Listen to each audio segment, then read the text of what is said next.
జై శ్రీరామ్. ఓం నమో వెంకటేశాయ. ఓం నమో శ్రీనివాసాయ. హిందూ బంధువులందరికీ శుభోదయం. నేను జర్నలిస్ట్ శేషగిరి నాయుడు, వ్యవస్థాపకులు హైందవ జనజాగృతి. ఈ వీడియోలో చూస్తున్న ఈ పురాతన దేవాలయం మన మాధవస్వామి దేవాలయం, అద్దంకి పట్టణంలోని మాధవస్వామి దేవాలయం. మనం చూస్తే ఇక్కడ గోపురం చాలా పాతదైపోయింది. ఈ యొక్క గుడి అభివృద్ధి కోసము టీటీడీ నిధుల కోసం శ్రీవాణి ట్రస్ట్కి అప్లై చేయడం జరిగిందని ఆలయ ఈవో చెప్తూ ఉన్నారు.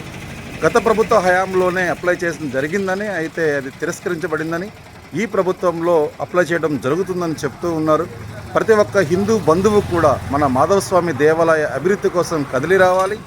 మరి మనము విజ్ఞప్తి చేయాలి, ఈవో గారిని కలవాలి. అట్లాగే టీటీడీ వాళ్ళకు కూడా లేఖలు రాయాల్సిన అవసరం ఎంతైనా ఉంది. మన గుడిని బాగు చేసుకోవాల్సిన బాధ్యత మన మీదే ఉంది.